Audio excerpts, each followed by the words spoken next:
Okay, welcome back to the channel, and today we're going to look at shelf lifing boilies. So we're going to make them preserved. Just a little recap on the last video where we were hardening baits. We weren't mega hardening them, all we were trying to do was make them a little bit tougher, sort of roach proof. So we ended up with a nice pot of hardened hook baits and also some barrels. So they're looking good, nice and tough. Obviously we're not hardening them, we're not expecting them to last for days and days and days. To do that you probably want to add 5 grams of egg albinon as well as the 5 grams of whey gel. But anyway, really pleased how they turned out. So we're going to look at how to shelf life, and I always see lots of people, and obviously people are picking up stuff off the internet, and this is one thing, and I've tried it: citric acid, potassium permanganate, mixing the two together, and I can tell you now it doesn't work. Okay, bait preserve, the stuff that you get from like CC Moore, British Aqua Feeds and things like that, that is the stuff that you want to use. Now, bait preserve is actually this stuff here, which is monopropylene glycol. Okay, and if you something like this, it'll be 50 quid from CC Moore. Off eBay it'll be 40 quid, so do the maths yourself. So I'll say that again: monopropylene glycol. Okay, and that is what you want to use. So I'll just try and get that in focus.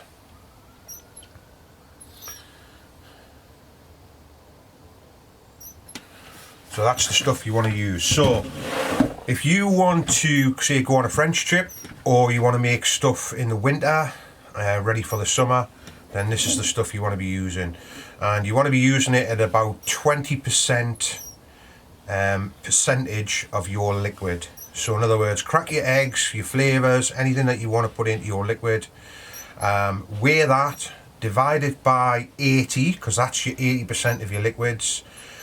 Your answer will be 1%, so then times that by 20, and that is what you want to add the glycol into your mix to make it shelf life. Now, obviously we have so many different ingredients that go into boilies, and I'm thinking some of the nasty ones like yeasts. Well, you can imagine yeasts are just like a normal, you know, you can imagine, you know, these molds and things like that. I know lots of people are using these sort of things to help the digestion inside the carp. Okay, so you can imagine something like that. You know, to be fair, I've never had anything that didn't take 20% glycol and then go rotten. Okay, so what I do is, and I've just actually found some, but I found some lids. So as soon as I'm happy with the drying process, what I do is I put it in a pot, and then I'll label it up, and I put it on the top shelf in my kitchen. So that's going to be the warmest part of the kitchen. So every time we're cooking, obviously it's much warmer, it's giving a lovely warm atmosphere. And you can imagine in a small pot like that. So these were some wafters I made for a customer. These are big white wafters. So I think these were the extras. So he took advantage of our bespoke bait manufacturing system. He ordered some of them, I made them. These were what were left. Obviously before they went away, I put them on there. They were up there a good couple of weeks, and then they obviously are looking perfect, to the point where I don't even know that if you went to France, could you get away with maybe just using 5% or 10%. If you just want your bait to sit in bags and last a week, then you might just need to give it that little tip, that little bit extra, just to stop it going off. So right, I think that is enough waffling, and we're going to get on now. So see you in a minute when I get all the equipment ready. Okay, so just for demonstration purposes, what I'm going to do, I'm just going to do a 2-egg mix. So I've got my liquids, I've got my scale zeroed. I've already put some carpy extras in there, stuff that I like to use in all my baits. Regardless of them, I think they're absolutely essential to any bait. So 2 eggs.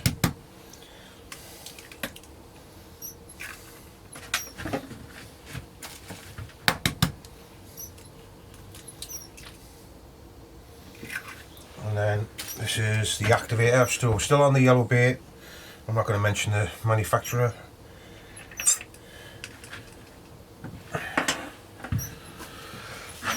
Right, so let's have a look. So we have 126 grams. Okay, 126 grams. Right, so what I'm going to record this actually, because you can do that on here, can't you? So I'm going to record it, so you can see exactly the maths that I use. Okay, so remember we're looking for 20%. Okay, now for me, I've never had time to experiment, and obviously everything that I sell, especially if it needs to be shelf life, I don't want it going rotten, so I stick with the 20%. But like I say, if you're going to France, you might get away with 5%, you might get away with 10, depending on what's in your bait. So let's have a little look. So what I'm going to do, I'm going to get my calculator up, and we've got 126 grams of liquid. 126 grams of liquid. And what we're going to do, we're going to divide that by 80%.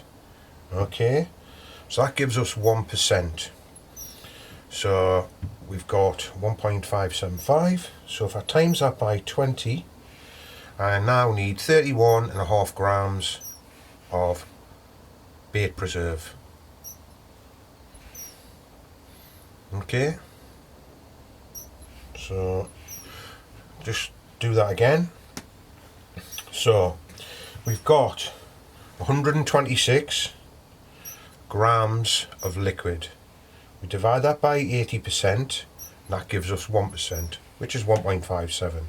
And then we times that by 20%, which gives us the amount of monopropylene glycol that we need to put in our bait, and we're looking for 31.5 grams, or obviously 30 grams, or 31, or as near as we can get it. Okay. Right, so I have these little tubes, test tube things, measuring tubes, whatever you want to call them, and generally I have them labelled up along here. So this one's MPG, monopropylene glycol.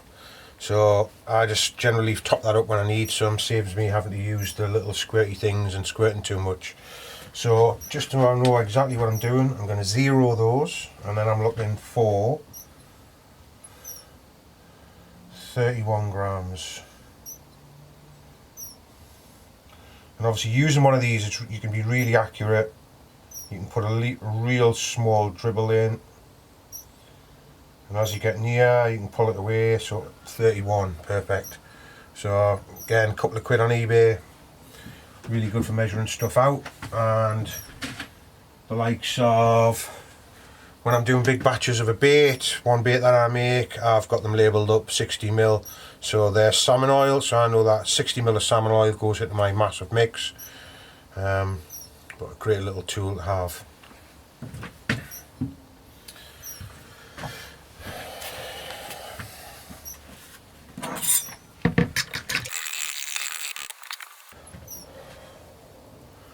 Okay, so because I'm going to roll this straight away, I'm going to work on a ratio of 1 to 2.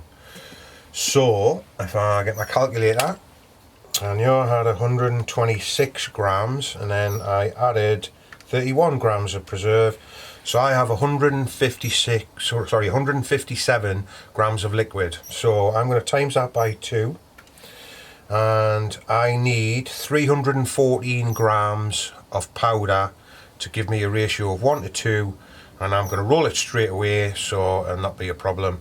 And hopefully you've seen that in previous videos. So 314 grams of powder.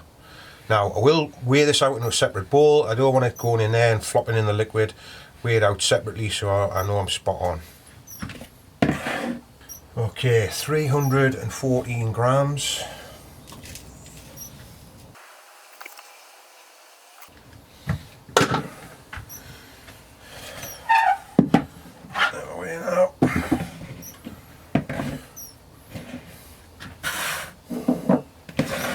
Right, let's see if this will go together.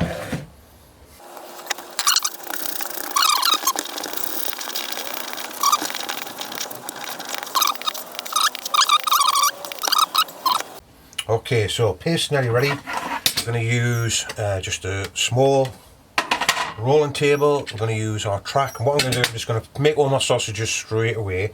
So, sorry, 2.5 egg mix. Now, nozzle size, okay, this is 18mm boilie we're going to make. 18mm table for E-cell, that's what we're using, and it's on a 1.8 ratio. So I've got all my information on there. Obviously it's just 2 to 1 because I'm going to do it fairly quickly. Now, only yesterday somebody was asking about nozzle sizes on one of the bait making pages on Facebook, and somebody answered, oh, 1 to 2 mil, smaller, bigger, whatever. And I'm just like, no, that's wrong. That is so wrong. You can't do it like that. I made a video showing everyone how to go about doing the mathematics behind it, but obviously it grows. So let's just have a look. So I've got my digital vernier, I've zeroed it, and I'm going to measure. Now, we've made a couple of videos using this nozzle, so let's just have a look exactly what size it is. 14.1, so it's 4mm smaller. So where does 1 to 2mm come in? It doesn't comprehend.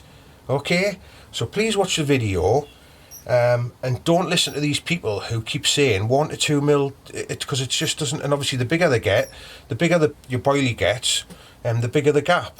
So well, it just does my head in. That's why I started making these videos, because I've done all these things. Okay, so let's get rolling.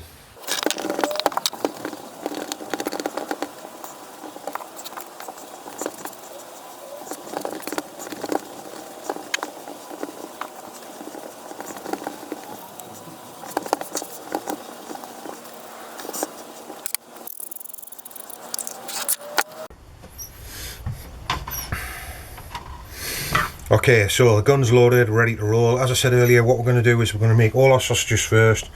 It's only sort of like a 2.5 egg mix. So, yeah, 3 egg mix if you weren't shelf lifing, probably enough to fill one of these guns. So,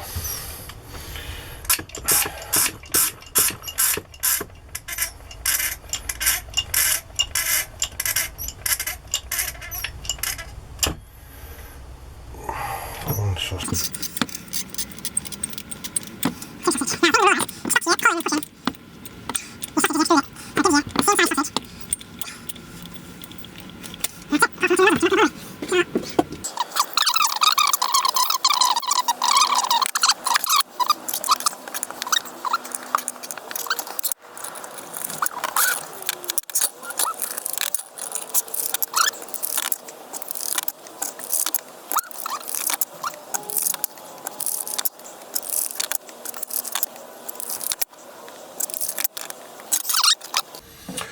Okay, so shelf lives are now done. They've actually turned to barrels because I'm trying to shoot 2 videos at once. So I'm actually trying to shoot a video regarding 3 different types of guns. So obviously the standard gun, so you'll see that after this video. But what happened was, while if you like, what I did was I shot the video for the shelf life boilies, and then basically what I did was, the plan was to put the paste back through a pneumatic gun and then the Makita gun. But in the meantime, the lad that lives next door, or doesn't live next door now because his mum is really ill, and I got chatting to him, so the paste sat there for so long it became rock hard. So I ended up using the Makita to push it out, and believe it or not, it was absolutely growing when it come out the nozzle, to the point where I couldn't roll it. I didn't have another nozzle, so basically what I did was I just put a sort of 13mm nozzle in and ran them just as barrels, so they're really identifiable now as well, bearing in mind that they're 18mm barrels, so I know their shelf life. Now back to the shelf life in boilies. So we've used 20% in our liquid of monopropylene glycol, which is a preservative, which is clear, tasteless, odourless, so obviously it doesn't affect your baits. Now, just want to mention something I did remember when Nash brought out the bait, and when they tried to shelf life it, they couldn't because it had a couple of nasties in. and they got round it by basically just taking these nasties out. So how that works from having a good bait, which is nice as a freezer bait, and then taking a couple of ingredients out. But anyway, I digress. So I've got my barrels now. The thing with these is, if it was the summertime or 10-12 degrees, I would leave these overnight and basically stick them in the freezer. Now for me, you can't do that with shelf life boilies. I would give them at least sort of 48 hours to air off. Now I do want to introduce a new tool now, because what we have here is a moisture meter. So these are used by damp experts, maybe even estate agents, builders. They come in your house and basically push this against the wall, and it tells them how much moisture is in the plaster. And obviously in older houses that have no damp proofing, damp can be a problem. So quite cheap on eBay, I think maybe a tenner if I remember rightly. I'm on my second one now. How you have to work it, and just be wary of this, is if you can't do it in your hand, because it picks up the amount of moisture in your body. I found that out the hard way. So what you have to do is, obviously you have to put them in, because obviously it passes a little electric current between the two probes. So I've just switched that on. Right, so all I'm going to do now is just test them on these hardened hook baits. And we've got 23%.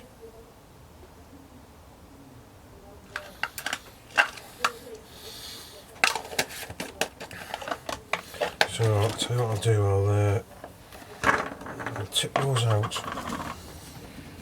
I'll fill the jar with our shelf life barrels.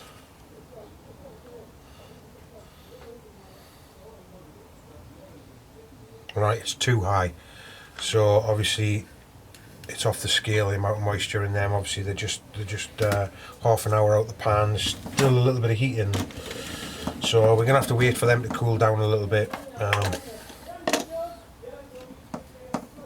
Thanks neighbours, just keep shouting. So what we'll do is we'll dry these for 48 hours, and then we'll get the moisture meter back on them and have a look and see how we're doing. Obviously if you take them in the house, which I will be able to do with these because they're nice, maybe they won't take so long. Like I say, test some, put them in a jar, put them on top of the cupboard, see how they go. Keep having a look at them, see if there's any mould. Where I tend to find with that is, if you're going to get any mould, it'll be inside, in amongst. You'll just see little strands of white fluffy stuff starting to grow in between the two baits, and that's obviously your fungus, your mould starting to grow. So like I say, if you were going to do a lot of them, what I would do is maybe sort of air dry them for 24 hours, put some in a jar, put it up, air dry them for 48 hours, put some in a jar, put them up, and then just see how you go. You might find that the ones that have been air dried for 24 hours, but like I say, I think most people do dry a little bit more moisture out of them, because the moisture is really the main cause of all the moulds and funguses to grow on foodstuffs. So hopefully this has been informative for you. Like I say, be careful of the carp tax, because like I say, I think monopropylene glycol is used in quite a few obviously food based productions, so it's readily available, and like I say, for me eBay was the cheapest place that I found it. So there you go, shelf life in a boilie. Hopefully that has been useful for people. Okay, so it's the next day and these baits have been drying overnight, so they've had 16-18 hours room temperature, obviously no heating on at night, so maybe 12 to 16 degrees overnight. So now it's time to get the moisture meter in. So as you can see, it's reading absolutely nothing. Yesterday the baits were too wet, couldn't handle them, So what I like to do is I just like to use an empty jar, empty pot, and just fill that up, because what the meter's going to do is going to take an average of all those baits. So all I'm going to do is just put that on the top, and as you can see we've got a figure now, probably be upside down, and we're getting 35, 36%, 35, 36, so between 35 and 36. So what I'm going to do, I'm going to give them another 24 hours, see how we go. I'm looking to get that right down, obviously by feel as well, I can tell, but obviously the moisture meter never lies and gives you a really good reading. Obviously the longer you want to keep your baits, the less moisture you want in them, so maybe right down to 20%. Obviously they're at 36 now, so if I get them down to another 10%, to say 25, 26, I'll be happy to put those in bags and to keep them for a good period of time. Obviously it's only through experimentation that you learn of how long they'll actually last, but as I've used 20% and 20% of preserve, I've never ever had any problems with any of the mixtures that I've used, with them going furry or growing mould or anything like that. So catch you on the next one. That'll do. Right. Okay, so we're all dry now. Just something to mention regarding drying boilies and using the moisture meter. Obviously you tend to get like a nice dry crust, whereas obviously there's still lots of moisture inside. So what tends to happen is when you bag them up, obviously that moisture from the inside of the boilie then equals out. So don't be surprised if you bag some boilies up at say 20%, and then lo and behold you sort of leave them for a day or whatever, then go back and test them again, and then it's risen quite a bit, because all that is the moisture in the boilie just travelling on the outside. So just on that, have let's take it here and have a look over here on eBay. There are some different moisture meters. Like I said, nothing more than a tenner really. There's one there, 20 odd quid, but you're basically looking for a damp meter, moisture detector,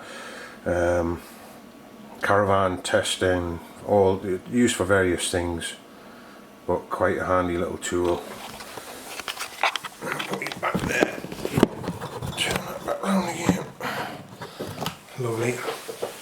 So really handy, especially when you're looking to shelf life. Let's say I work on 20 and 20. That has given me no problems. I have never experimented. You might get away with 30, you might get away with 25, and obviously each mix is different. Some yeasts are really can be really aggressive to creating moulds, and well, I think that's about it. Hopefully I can edit this video up for everyone now and get it online. I've been Martin at Bespoke Baits, tight lines.